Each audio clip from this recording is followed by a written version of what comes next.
What is going on, you guys? Welcome to day 3 of SEMA. Today we're getting in a little bit earlier because we have an RTR ride along, and you can see, well, there's Vaughn Gittin right there. We're probably gonna go ride along with Vaughn Gittin and Loren and maybe even Chelsea DeNofa. Trying to make it before the rain happens. There might be some rain today, maybe in about 5 to 10 minutes. So we're gonna see if we can beat the rain and hopefully find a clear spot to get out there. And this place is actually really, really big. So the Supra one that you guys saw from yesterday's video, that was a really tight track. This one is really large, so I think we're gonna pick up some speed.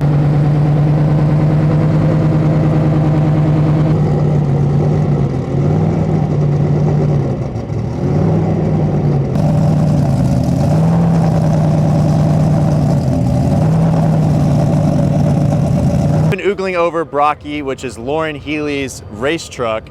And AK here, who is a part of the Fun Haver team, is gonna explain a little bit about this suspension, because this suspension is really one of the major components. Obviously it's motor, obviously it's, you know, the driver, but the suspension really does a lot for these. So explain a little bit, if you could, what's going on here. So one small part of it is, well, I take that back. It's a huge part, is these shocks. So you've got a coilover setup that's in the back, right over here. And that coilover's got a spring on it, and that supports the weight of the vehicle. And it has some of the shock dampening duties, but then you have this bad boy right here, which is a bypass shock. And you see all these weird tubes that are on the outside of it. And what's going on here is this tube is a one-way valve. When the shock piston travels in between this tube, by turning this screw, you can control how fast the fluid bypasses around the piston that's in there to slow the dampening down or speed the dampening up, depending on how the vehicle handles. Now, the whole goal is that no matter what we're doing, we do not bottom out the suspension. So one of the things that you asked was, what does this little guy do? If we don't have the tune quite right for however we're running it, and everything goes wrong, this is our last line of defense so we don't bottom out the suspension or cause the chassis to crash.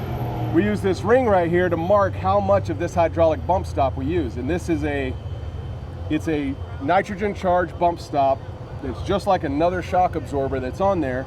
And what we want is when he takes a big hit, come down about halfway. So we don't want to use the entire suspension because it'll make the chassis buck around. So we have bypass tubes on this shock. Again, we have bypasses that are going this way that are controlling the compression. And then over here, this other tube is controlling how fast it releases or how fast the suspension drops back out. But then there's this little guy. This little guy right here. This is Fox's live valve. It's active suspension. So imagine you're playing this video game right here, Forza, driving this vehicle, and you put cheat codes on. That changes everything. It makes it so that you can control how much this vehicle dives. If you push the button on the steering wheel, you can control how much it rolls. Whoa. You can huck this thing off the ramp and take it from something that would ride just as smooth as can be and be 10, 15 foot in the air. It'll lock down that compression valve and just boop. And it's like instant. Yes. Instant. Right now. So, or you can make it do it automatic. Oh. As well. And it's these buttons. Here's your cheat codes: up, up, down, down, left, right, BA, select, start. So this is how, this button is how you would set your shocks. Nice. Yesterday, first jumps, he hit it on shock setting 1, bottom the suspension, moved it to shock setting 3, just pushing a button, hucking it all day long. And then that was it. Just one little test run, you got it down, and now you're good. That's it. So I can't wait to watch him and huck it today. It's a little colder today than it was yesterday, so the shock oil is going to be a little bit thicker. He might not need quite as much on the dampening. Maybe he can go with a little bit less. We'll see what happens whenever he hucks it, though. Sweet, man.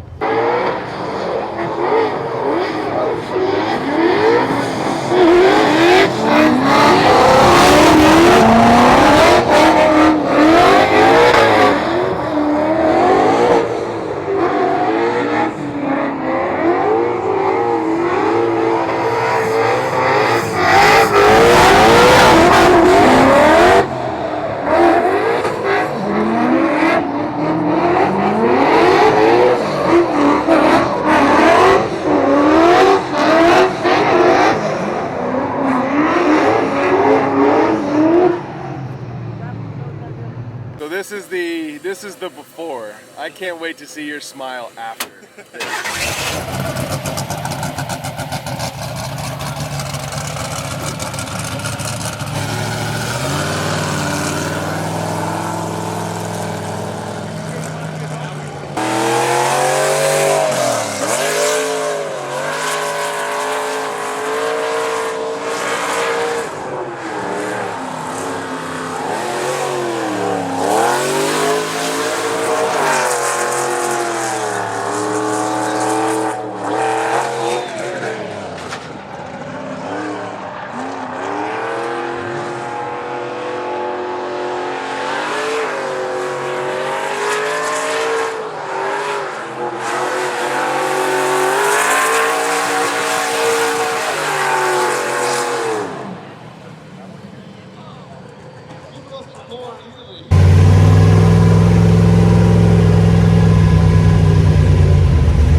Going up the ramp and you're looking at it and you're feeling like it's gonna compress, right? You understand what that's gonna feel like. You don't know how abrupt, how fast it's gonna happen. You feel the compression and then you just jump it and you feel like, oh my God, he's speeding up. You land and you just feel like, it almost feels like you just went over like a parking curb, right? Like you went over a speed bump. Like it's so weird how it feels.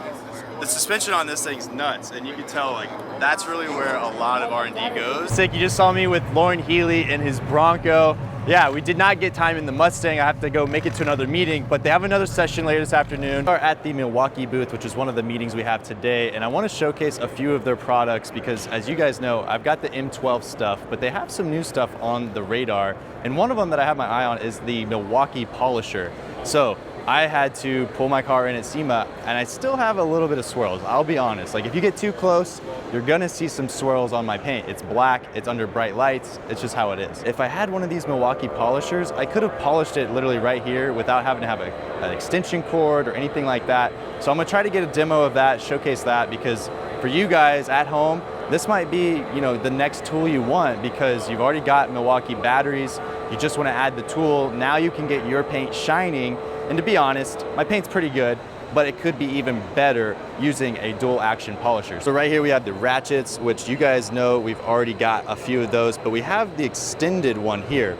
Basically every time I go off-road, I throw in my ratchet, I throw in my stubby, which this is not the stubby, but I throw in my stubby 3/8 or 1/2 inch, and from there it takes me everywhere I need to go. So the biggest thing is, yeah, I am not a guy who runs tools to make money on, you know, my job sites or anything like that. I run tools so that way I can make it home off of the trail. So that's really where I want to trust my batteries, I want to trust my tools and things like that. And so far, my Milwaukees have never let me down. And I only have the M12. I don't even have the M18, which is like even more torque and all that. My M12s are super light. They don't fatigue your hand. It's honestly a really, really good tool setup. So this thing is what I was talking about. I could have used this at the show as I rolled in just to get a quick polish, but we're gonna check this thing out and learn a little bit more about it. Yeah. Hey guys, so this is our 15mm dual action polisher here at Milwaukee Tool. Some pretty cool features about it. We have a variable speed trigger with a lock-on capability along with the variable speed dial. So you're able to set that RPM that you're looking for, lock it in, and really get that really smooth polisher cutting process out of it. We recommend a high output battery. 6 amp hour is kind of that nice starting ground. With the 6 amp hour, you get roughly a full car worth of polishing with it. So I'll go ahead and show you guys how that's done. First, I like to spread the material on a lower setting, go up to the mid about 4,000 RPMs, and then take your time to really get that smooth polish.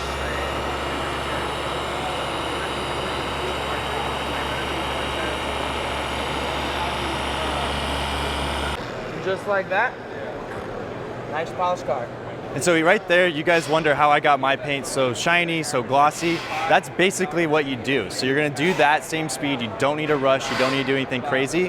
That's really all you do, and you can do your entire car. So if you guys are watching and you have swirls, scratches, things like that on your Mustangs, your Broncos, whatever it is, this is how you can do that. The reason why I don't worry about my Bronco going off-road, scratching stuff and all that is because I know how to two-step polish. So I can use one of these, get all my trail pinstripes off, and have a brand new looking Bronco, and it only takes a few hours of my time. Now we're looking at a Cooper Tires Bronco, and you guys know I'm looking at Broncos because we have one. So I want to point out a few things on this because it is pretty clean. First, you're going to notice the satin black wrap. So that's something that we had on the Mustang and we peeled it off, and now it's the gloss black.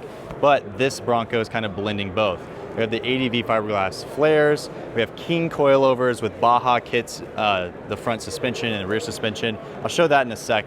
We have also these ADD off-road tubular bumpers, which look really clean. I like how flush it is. And it also has the rear sensors. You can see too, we have a nice big Cooper tire on there. Hammer built spare tire reinforcement. We have that on ours as well. And yeah, coming around, you can see we also have a little bit of a custom interior, I believe. Yeah, we got diamond stitched there. Looks really, really good. And you can see everything in the front with the billet upper control arm. There's those King shocks. And we also have a Bronc Buster brace. So you guys are looking at the billet aluminum Bronc Buster brace. I don't know if that's really the right move if you really want to off-road this thing, but hey, they have it on here. The other thing I want to point out is this really nice front bumper from ADD. So this thing is super flush. It doesn't have a crimson chin, which I really enjoy. I think this is a really good look on here. The only thing it's missing is a winch, but you're kind of limited with the Bronco because they do have an intercooler right behind where that light bar is. And so that's really what limits us on winch options. Another cool part are these Alpha Rex headlights, which we showcased in the last video. And also you have the ADV fiberglass hood. So everything comes together for a really nice package. And this thing is a really, really clean build.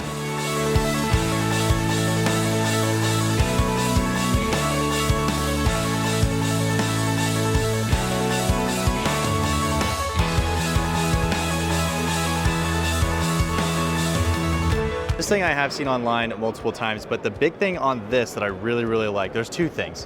One, I love the Fender Flares. This is the best wide body I have seen for the Bronco, and I love how it's open in the back. And I was actually hanging out with some of the RTR people last night, and all I was saying was whenever those go on sale, I want a set. So keep this in mind for the channel because this is ultimately the best looking fender setup I've ever seen on the Broncos. So we definitely want to grab these whenever we get a chance. The other thing I'm looking at are these slider steps. So we were talking a little bit about the R&D and everything that goes into their slider steps and how they're mounted and everything like that. And I really like that this one has a nice spot here on the back. As we start to add a roof rack and add things up there, we're going to be able to access that. It also kind of helps stop some of the rocks from hitting all up on the side of your truck. You guys know I'm a big fan of Recaros. We have them in the Mustang, and look, they have front Recaros in this Bronco, and everything is super, super clean, yet they kept the stock ones in the back. So this might be something we do in the future. Who knows? We might throw a couple of Recaros just to really hold you in when you're off-road, nice and safe, plus they look really, really good. So this thing just got unveiled, and this is the Fun Haver XLT, and this thing is absolutely sick. We have massive tires on here. These are 42 by 13.5 on 20s, and it has the same flares. So these flares are honestly just the best looking flares for a Bronco. Like, this is not totally the stance I want. I don't want 42s, but ultimately I do want these flares. And we're talking about it. With these flares, you could technically run 37s on stock suspension because all it does is cut up higher and wider so that way you can go under full compression and things like that. Now, usually when you lift the vehicle, a drive shaft will head down. This one's actually a little bit higher, so it's got tons of room there. Nice, thick heim joints. I mean, these things are massive. So this thing is R&D'd to absolutely rip high-speed stuff. And yeah, this thing looks sick. I also really like this bumper. Looks like hopefully we could maybe throw a winch down there. But yeah, this thing looks really, really good. It's got the RTR front camera, the front grille on there, and of course, tons of Project X lights on it. Cool thing in this one is that you have a full Recaro interior. So they have 4 Recaros in here. They fit really, really nicely there in the back. So yeah, you do lose your middle bench seat, but in the front and back, you will have Recaros. Also have my eyes on these And these look like they're just the slider sides, not the full step side sliders. So maybe we'll go with these instead, maybe add a little bit more protection. Plus I like how they're angled and they cover the pinch weld really, really nicely, because I hate how you can see my pinch weld on my Bronco. Here we are in the Overland experience and I'm checking out the Weston and X-Comp Bronco. It does have this nice front bumper with a winch on it, but I don't know about the brush guard. Maybe not my favorite there, but it looks like it's all removable and you can just rock the standard, but it does have a couple lights up there. Pretty good size. It looks like it's just stock suspension with just maybe, 35s it looks like. The cool thing though is it has the Weston roof rack up on top, which again, I mentioned that in the last video. It looks like this one you can take off the top, which is really nice. Also has this nice rooftop tent. So this is gonna be something that I have my eye on as we do want to do something similar. You can also see deep sleep mattresses in here as well. These things are so that way you can actually sleep inside the Bronco or your Jeep. You can see it's kind of like the Jeep font there because they started with Jeeps, but this will allow you to actually sleep inside, as this is basically your tent. Or if you want, you can have a rooftop tent. So kind of up to you on either side. But yeah, this is a pretty sweet setup and kind of something similar to what I'm trying to do. Thing's pretty unique. It has a Attica rear storage spot instead of a rear spare tire. Also kind of a cool rear bumper with integrated lights. But these fenders caught my attention because they have like this aggressive, the Bronco Raptor style, kind of with some vent looks, but it's not fully open. But those are all metal construction. Also nice and wide here with a little cut in. But yeah, these look pretty interesting, and the front one actually has a light on it as well. So haven't seen anything like this on the market yet. Also have a front bumper here with the winch and some nice headlights. But yeah, this is the first time I've seen this style of flare. I like it because now Broncos are starting to come around where people are doing all of these different parts that just needed to happen. Also, this one has a roof rack with a tent. This one is a roof rack by JCR, nice and low profile. Also has this in the front for the flaring. Alrighty, you guys, so I think I'm gonna go ahead and wrap this video up right here. SEMA is awesome. Today was a lot of fun, great meetings, great things to work on for the future. Meeting great guys and gals out here, and yeah, it's honestly a really good show this year. And I got to ride in that Bronco with Loren Healy. That was sick. That's how we started it off. But I gotta go ahead and prep for some more nighttime meetings and a dinner banquet. So I might film a couple clips on the phone and throw those in here.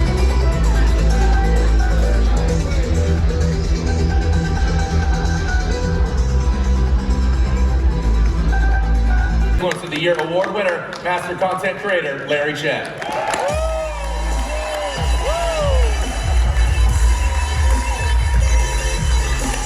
It's yours, dude. I'll hold it. See how heavy that is real quick. It's literally the heaviest trophy I've ever held. Yeah, guys, carbon fiber next year, please.